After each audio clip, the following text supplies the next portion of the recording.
மரணம் எங்கே ரகசியமாக வைக்கப்பட்டதோ அங்கேதான் ஆண்டவன் தன்னையும் வைத்தான். மரணம் எப்போது வரும் என்று தெரியாதாலேதான் மனிதன் கோவிலை நாடுகிறார். ஆபத்திலேதான் ஆண்டவனை அவன் உணர்ந்து கொள்ளுகிறார். சாலையிலே போய்கொண்டிருக்கும் போது சந்தோஷமாக பேசிக்கொண்டு காரிலே போகிறவன் எதையும் பேசிக்கொண்டு போகலாம். ஆனால் அந்த கார் ஒரு மரத்திலே மோதும் போது அவன் வாயிலிருந்து அவனை அறியாமல் வருகின்ற வார்த்தை ஆண்டவனே என்பதே தவிர அடுத்தொரு வார்த்தை வராது. பெற்றவள் ஞாபகம் அல்லது பெற்றவன் ஞாபகம் கூட வராது. ஆண்டவன் ஆபத்திலேதான் தோற்றமளிக்கின்றான்.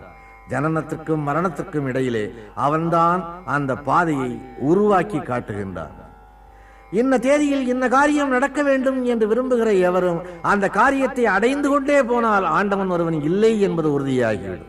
ஆகவேதான் காலங்களாலே காரியங்களை மாற்றி மாற்றி போட்டு அந்த கோடுகளை மாற்றி மாற்றி போட்டு காட்டுகிறார். அவனுடைய விதிப்படிதான் நம்முடைய பயணம் நடந்து கொண்டிருக்கின்றது. ஒரு பெண்